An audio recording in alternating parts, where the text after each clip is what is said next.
Hey guys, welcome back to the channel. This is AJ from the Baden Journal, and today we're going to talk about another Horus Heresy novel, Fulgrim by Graham McNeill. Now, this is a hefty tome. I believe it's thicker than the previous four books as well, by quite a bit. And it covers in detail how the Emperor's children were operating after the Great Crusade, specifically the triumph at Ulanor, when Horus was made War Master, and they all went their separate ways, and trying to adjust to this new reality where the Emperor had taken a backseat.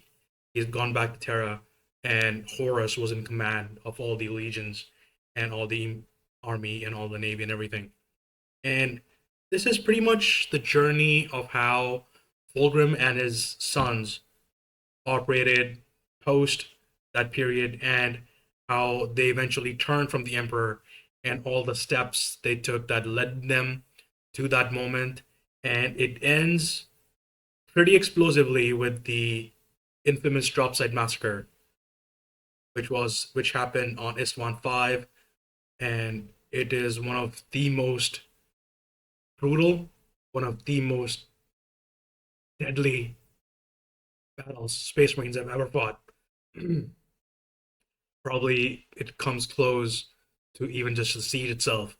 And, it's all out Space Marines versus Space Marines, or as they were all known back then, it was all Legion versus Legion. And absolutely horrific. And we had our first Primarch death during that point as well. Now, the book starts with,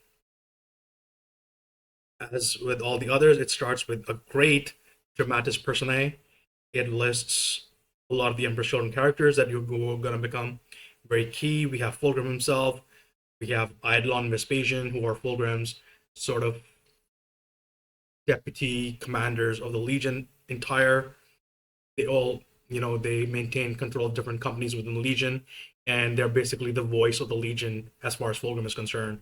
And then we have, a lot of different captains who are going to become very important, such as Julius Caesarion, Solomon Demeter, Marius Varosian, Saul Tarvitz, Lucius, Chalpin Carmosian, we have seen before, so many others, and of course, Fabius Bile, the most infamous apothecary across all the legions, across 10,000 years. He's also here. He features quite heavily throughout the book. He's very instrumental, and we see the origin of Fabius Bile, the Tinkerer, so to speak. And then, of course, we have the Iron Hands, First Manus. We have Gabriel Santar, who was the first captain of the Legion, and he's basically the commander of the Legion. Unlike with the Emperor's Children, who they do have first captain, second captain, so on, but they have elevated certain Astartes above that rank, which is the Lord Commanders, being Eidolon and Vespasian. And we have a number of other Primarchs as well, who show up throughout the book. We have Horus, Vulcan, Corax, Angron, Mortarion, and, a bunch of others. And as with the first few books, we also have some mortal chapters in here as well. And we see how the Legion of the Emperor's Children, the Third Legion, how it degrades, not just from the eyes of the Astartes themselves, but also all these mortals. Now, to get into the meat of the book, the fall of the Third Legion, it all begins, as within this book, it all begins with the war on the Lair Xenospecies.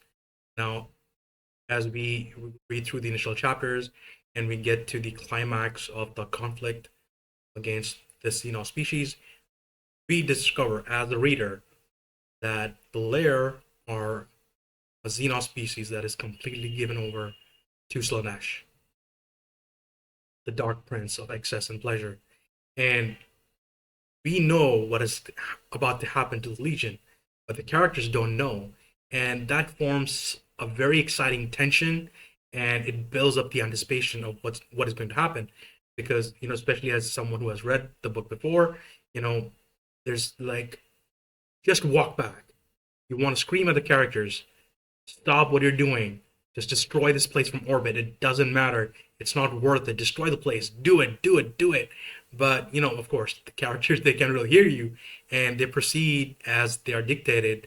And when we get to that one major important scene at the resolution of the conflict, when the Emperor's Children forces, and led by Fulgrim, they break into the final layer structure on the planet, and it's a temple, and they reach the final chamber of this temple, and there's a sword just waiting there, and it's a demon sword in that it is possessed by a demon of Slaanesh, and it is going to become Fulgrim's best new friend, and that is how he's manipulated throughout the novel.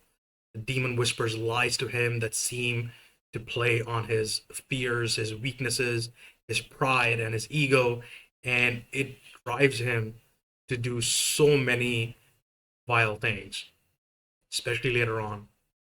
But the greatest conceit, I would say, of the whole narrative is how Fulgrim is manipulated. And he's quite possibly, as far as I'm concerned, he's quite possibly the most tragic traitor Primarch. He started from a place of good, and he turns from the Emperor because he is actively manipulated, not just by the demon, but also by Horus. And while he is doing what he believes to be right with respect to Horus, the demon, it's got its hooks in him. And the choices it guides him on, you know, those aren't the choices that Fulgrim would normally have made. And this is something that's repeated throughout the novel. And, you know, it becomes a central facet of the narrative, is how Fulgrim is paying attention to the voice in his head more than trusting his own instincts. And it's always a struggle for him to, carry that sword with him, because whenever that sword is with him, he is going to make some mistakes. He's going to do something outrageous, something that he would normally have never done, even in the deepest parts of his mind. He would never have done that. And it is a reflection of how his legion's turning as well. Now, of course, the novel is titled Fulgrim. There's so much of Fulgrim in the novel, but it's not all about Fulgrim, because, like I've said, there's also all the Legion characters that we have to contend with. There's all the mortal characters that we have to contend with. And together, I think Graham McNeill does a very good job at comparing and contrasting a lot of the characters against each other, even those who may be on the same side. Because, Julius, he's utterly devoted to Fulgrim, but he's not a sycophant like Marius is. And Solomon Demeter and Tarvitz, they are true sons of the Phoenix, but they're also, they're diehard loyalists. They believe in the Emperor, they believe in the work that they're doing, and they're able to resist all the calls throughout the book where they have to sacrifice some part of themselves and become this, whatever the traitors end up becoming. Like, so much just doesn't happen without the conflict against the lair. That's where Fulgrim begins to be manipulated by the demon and the sword that he finds there. That's where the insecurities of the Legion characters like Julius and Marius, that's where those insecurities, they start coming to the fore. That's where some of the mortal characters that we see, the remembrancers, that's where they begin to get corrupted themselves. And there's it's such an insidious thing. Like, in my opinion, throughout the 5 books so far, Fulgrim is the book where we see chaos at its finest. This is where we see chaos at its most insidious, because this is not about Erebus manipulating events to force Horus to make a choice. This is all about how chaos itself, demons of Slaanesh, how they manipulate Fulgrim, how they manipulate his commanders, how they manipulate the mortals following all of them, how they're all manipulated, and how they're all tricked. So it's not just Fulgrim that you have to take as a tragic character, it's also all the legionaries and all the mortals who fall to chaos. because they all end up being manipulated. And this book highlights the fact that had the emperor only just told his sons about the threats of chaos, of how much of an ever-present danger it is, and how to properly combat it, if only he had done that, we might not be in this place. If the council at Nicaea had never happened, if the librarius had been allowed to grow responsibly, of course, how if Magnus's eccentricities were checked, if the emperor had just shared knowledge, so much would just not have happened. And it just boggles the mind, of how, like, this is supposed to be, this big tale about legionaries fighting legionaries, and it's all supposed to be bolter porn and all of that. But there's so many elements here of a really great story. It's supposed to be a tragedy. And the best tragedies are Greek tragedies. And I would say that the fall of Fulgrim and the Emperor's Children, it mirrors that to a great degree. Now, some of my favorite scenes in the book, they all involve Ferrus Manus, because this is his first introduction to the Horus Heresy at large, and in every scene that he's in, you see elements of his deep friendship, his deep brotherhood with Fulgrim, and there are so many callbacks, such as when the two of them first met on Terra, and they forged weapons, intending to outdo each other. But then when they were done, they're like, "Oh, you forged the better weapon," and then they exchanged the weapons, you know, because that's their gift. And they're like, you made a better weapon, you made a better weapon, but if we both have made better weapons, then then let's exchange the weapons. And there's so much of that brotherhood that was missing, I feel, from the first few novels, because certainly with Galaxy in Flames, we don't see any of that, because Horus is at his most commanding. And in Flight of the Eisenstein as well, we don't see much of Mortarion interacting with his brothers. But here we see Fulgrim interacting with Ferrus Manus. We see him interacting with the Horus. And it all comes together, I feel, really well. And it's something that should have existed in the first few books as well. I think only the first book had some really great scenes in that respect. Although, they all kind of end up being just teases, such as Dorn and Horus together, or Sanguinius and Horus together. So I feel that this was, a great place to explore all that friendship, all the brotherhood. And I think the only way that there was a chink in that armor was we didn't see much of the friendship between the legionaries of the Emperor's Children and the Iron Hands, because we have seen how they function against the Sons of Horus, or the Luna Wolves, as they were known before that, with Tarvitz and Lucius. But here we don't really see anything. Julius and Gabriel Santar, they don't really know each other, I felt, although they might have heard of each other. But, there was no strong scenes of friendship and brotherhood between those legionaries, which I felt was a little odd. But then again, it tends to hide in that, they're undertaking such a grand adventure that even though some of the legions have worked together in the past, the legions are huge. And there's so much time, there have been so many casualties across the decades that, new characters pop in all the time. So that's that. So anyways, yes, that's the overall framing for what goes on in Fulgrim and all the different characters and stuff. Now, I don't want to give too many spoilers, or much in the way of spoilers anyway, but I do want to focus a little bit towards the final few chapters of the book, and those are the chapters that cover the infamous Dropside Massacre, which is when the Loyalist legions, they found out about Horus's treachery on Isstvan III, about how he had massacred so many of his own warriors and the Emperor's Children and the World Eaters and the Death Guard, and that he had now formed a base in the Isstvan system. And so Dorn, he contacts the other legions, as many as he can, and he sends them all to attack Horus at Isstvan 5. There's the Iron Hands, there's the Salamanders, There's the Raven Guard, Alpha Legion, Word Bearers, Iron Warriors, and the Night Lords. And it ends up being one of the most devastating conflicts of the entire Horus Heresy. There are absolutely tens of thousands of Astartes involved. They are Mechanicus engines galore involved.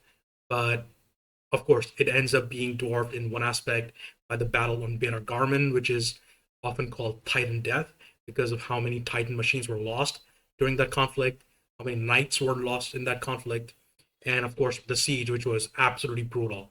It's an event that cannot be compared. But the Istvan 5 massacre, the Dropside massacre, that is considered to be one of the most horrific engagements fought by Astartes in the history of the Imperium. And a big reason for that is, of course, because some of the legions that Dorn sends to fight Horus, they have already declared for Horus. But the loyalists don't know that. Dorn doesn't know that. Ferrus Manus doesn't know that. Corax doesn't know that. Vulcan doesn't know that. And as a reader who's not only just read the series before in bits and pieces, but also as someone who has been invested into the lore for almost 20 years now, more than 20 years, and done a bit of research and knows about a lot of the intricacies of the Dropside massacre, you know what's coming. You know that Ferrus Manus is going to die at the hands of Fulgrim. You know that the three loyalist legions, Iron Hands, the Raven Guard, Salamanders, you know that they're going to get massacred on that planet. And now it's like earlier, there was certain like tense anticipation, but now it's starting to become also this huge anxiety moment. And you're like, now it's like you don't want to scream at Fulgrim and his people. You want to scream at Ferrus Manus, Corax, Vulcan. You want to tell them, guys, you have been betrayed. You're all gonna die here. You need to not go there. But of course, you can't really do that. Ferrus Manus is tricked all the way, and even though he's warned by his chief astropath that there's something suspicious going on with the warp, that we have been trying for weeks to get to Istvan, and all our ships are stuck. We have not been able to contact anyone else, and then suddenly, not only are we starting to get messages, but our own ship can, travel to the planet. And First Man's like, I don't give a damn. He's too caught up in the rage of what's going on, of the betrayal of Fulgrim, that he feels deep to his core. And the tragedy just takes on some new dimensions. And the chapters where we read about what happens on Istvan 5, they are some of the most heartbreaking chapters you will read throughout the series. And trust me, there are going to be quite a few of them. But I think that after the events of Galaxy in Flames, this is the first time where you feel, oh shit, like this is so bad. Horus destroying his tens of thousands of loyalist soldiers on Istvan 3 is nothing compared to what happens here. And it's pretty much the systematic destruction of 3 entire legions. Like, we go from, the Iron Hands, Salamanders, and the Raven Guard. They go from being legions of, upwards of 50,000 strong, maybe even like 80, 90,000 strong. They go from that to just being a few thousand strong. By the time that Corax escapes the planet in Deliverance Lost, he has maybe a couple thousand left, I think. And, by that time, Ferrus Manus is dead, Vulcan has disappeared, Corax has no idea what the hell is happening, that's all Deliverance Lost. And, there's so many emotions that pop to the surface. And then, of course, the clash between Fulgrim and Ferrus Manus, it's like, man. And it's like, Graham McNeill, he just keeps teasing you on, because it's like, yes, maybe Fulgrim can turn back. Maybe he can turn back, but then, that damn demon ruins everything again. And it's just like, That's the point where everything changed for Fulgrim. Like everything had already changed so much for him because his legion is pretty much gone down into degradation and chaos and everything. But this is where Fulgrim is, he basically suffers the worst fate he possibly could. And it just ends up being, like this huge moment where you're just like, damn, I really wish that had happened. You know, and it's just like I said, it is so heartbreaking. So, anyways, this novel is a journey, and I encourage you all to really, give this book a chance if you haven't yet. It's one of the most detailed books you're going to read that covers an entire Legion's fall, and I implore everybody to give this book a choice. Now, there are some niggles here and there with those scenes, such as the scale of the conflict gets lost, and if I understand right, the you know there's only like a few, like 80, 70, 80,000, 90,000 Astartes involved, as it says on the page, but there were quite a bit more because we had seven legions, seven entire legions make their way towards the planet, fighting against four legions. And those four legions weren't small by any means either. So there should have been like, I don't know, 200,000, 250,000, maybe even Astartes involved in the fight. But I can kind of see how, in some ways that may not, my own understanding may not be correct. And of course, I feel that at this early point in time, some of the numbers weren't finalized yet either.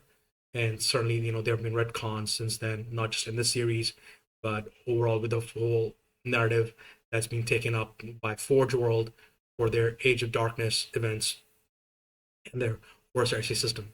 So, anyways, those are all small things, and none of that really hampers your enjoyment of the book.